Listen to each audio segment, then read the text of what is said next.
so the cancel clash or something like that. the dark. So who's going? They both look the same. Wow. Okay, so we have. Oh my goodness. We have. Man. We have. I know what you meant, but it's literally in this case, it's just a shade of skin darker. No, they have the same gloves, the same shorts, literally the same shoes. So Vitality is the slightly lighter black guy, and Faze Noah is the darker one, the darker black guy. You know, so this is a black on black crime situation. This could be very criminal. So two brothers fighting for the spot. Best chance to get on ringside. You know what I'm saying? Reminds me of Andre Bishop's fight against Will. Straight up though, damn. Noah's going down first. Vitality hitting Faze Noah right across the jaw. That's rough. Vitality's the darker one? Yeah. No, Vitality. No. Vitality's the lighter one. Yeah. Faze Noah is the darker one. Sounds good. Right. Okay. He's a South American. Technically, we could say the shorter black guy and the taller black guy, but you know, it's such a small difference. We're taller. We don't have to act. I mean, honestly, now we're adding black guy. In the wrong moment. Damn! Yo! Faze Noah. Oh, super. I was telling some Yeah. mates when we were watching the stream again when I was fighting that the black guy. And they clipped the part where you said Tesco versus a black guy. We made it a soundboard in our Discord. I love it. I love it. Yeah, my friend's join notification every time he joins a VC. It's just Tesco versus a black guy. I love it. Oh no. I love it. It's brilliant, dude. Yeah, that's the best part about commentary is when moments like that live on beyond the match. Yeah. What's crazy though, back to the action. Yeah, it's very even in its type of style. Like it's very rare that we see two people fight on the inside this close without triggering a clinch. Same style. It's crazy. I mean, talk about style. I mean, Vitality coming away with some clean head movement in there, dodging literally everything that Faze Noah threw at him. Yeah. Whoa, and returns with a counter shot from the Gaunts. I was honestly about to say I am waiting for that because whoever the fuck the other guy is, I forgot names already. Just throw way too much. Yeah, Yeah, it's Noah on. I was waiting for that. If you guys notice, it was, and to further prove my point about how much just cheeks is happening in this patch, Faze Noah throws a 1-2, pause, 1-2, gets hit with a counter shot, gets put out. Why? Because he did 4 shots past anti-spam. Anti-spam does not care what shots you throw. 6. First phone knockout. 9. 10. We're out of there. Wow. Kiddos, remember, doesn't matter. Hey, it's black on black crime. Lock them up. It's crazy. Get them out of here. But nah, for real though. V4, V5, this whole patch, it does. You stayed calm under the storm. Yeah, I did. Matched up with an opponent who had a similar style to you, slightly more volume. You chose the route of head movement and counter shots. Did you see that opportunity right away? Right? Or was that your game plan coming in the whole time? I just followed the exact same plan I was instructed by my own head after following everything. I see. And to me, it was very interesting that you two were able to stand so close to each other without triggering the clinch system, right?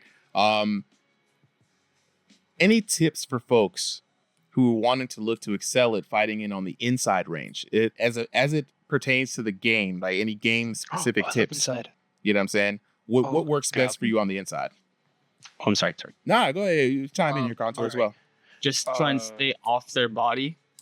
Yeah, that's like the biggest thing. So if you were to stick your hands out right now, like your arms, right, just fully extend them and then bend your elbow to like a 90-degree angle. Okay, that's your inside range right there. Anything more than that, now you're smothering. Does that make sense? Elbows length. Yeah. Elbows length. So that's elbows length. So that's where you can throw the power. That's literally the hook range. That's the uppercut range, right? So if your elbows are fully extended, you are able to throw efficient power. So there's two ways to approach the inside. There is shoulder to shoulder, or there's up the middle. Up the middle is where you see people, they stick both their gloves in front of their face, elbows, legs, like through the middle. And now that protects the front. Okay, it doesn't protect the sides fully. So anything you can do on the outside, you can do on the inside, right? Does that make sense? So like you can block the same way you do on the outside. You can block, like, you know, anything. Harder to see punches. That's why it's so important to practice inside fighting. You know, the tire drill? Oh, I'm not. So people literally stick their feet like in the tire, and then they start fighting. Is that the one leg in the tire drill? Yeah, one leg in the tire. You're not allowed to move. Yeah. Just like in Creed 2. It's what happened in Creed 2. Exactly what happened in Creed 2. Now that's why it's so important to practice that kind of stuff, because it looking at punches on the inside is different from the outside, because you can see the looping punches, but on the inside you're staring at someone's chest. You can't see that stuff going around, especially if you have headgear. That's why it's so important to be able to like differentiate that in practice. That's one thing. Nice. Y'all take notes. All right. Take notes. All right. Where's Faze Noah? He's up here. Faze Noah. I can tell you that. Muted. Dang, I don't he's think he muted. said anything yet. Oh, dang. I'm about to say, There he is. bro. There he All is. right. So you had a good mirror match going on. The same question to you, man. Fighting it on the inside. Why were you going with volume? My question to you, right? Your opponent really kind of stayed and worked on head movement. You was really trying to work the combos. What were you trying to work on game plan wise? Just more dynamic pressure. Just trying to pressure him, but I'm still stuck in V4. I'm not used to this new like V, because I haven't been playing this game that much, to be honest, anymore, because I'm focused on my actual fighting record, like amateur fights. Because I did tell you I got my boxing license a while ago.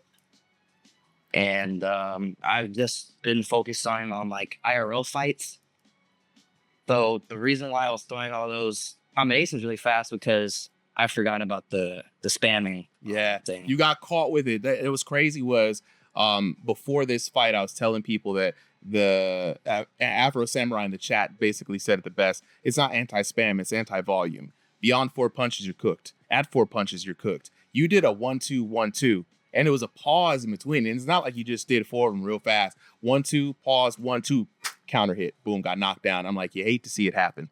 Don't throw more than 3 punches, which is so limiting and unrealistic. It's kind of maddening sometimes. But I guess a follow-up question for you is, now that you're focusing more on your IRL boxing, right?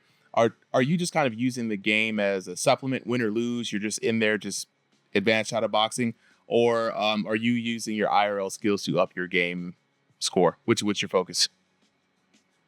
To be honest, this virtual reality boxing, I just use it as a sim whenever I'm bored or I have nothing else better to do. I just use it as a sim, and it helps me not get sturdy. No, not get sturdy. I mean, like, like get rusty. Right. That's exactly what I meant. Yeah, just keep it moving. At least keep the brain exercised, right? So that's what I'm saying. Exactly. Yeah, that's what I wanted. Another thing, and we'll leave it at this too. Like, for those who are out here just playing the game, we've said it a bunch of times. Don't focus on winning so hard. Don't focus on like constantly being knocked out. Focus on improvement. But really, this is just a brain exercise. These are big hypotheticals that you can, if you're poor at visualization, play this game, because you don't have to imagine your opponent when you're shadow boxing. Just get a good partner out here and actually shadow box. So shout out to you, bro. Good luck in your endeavors and your travels. Hope to see you back here when you get bored again.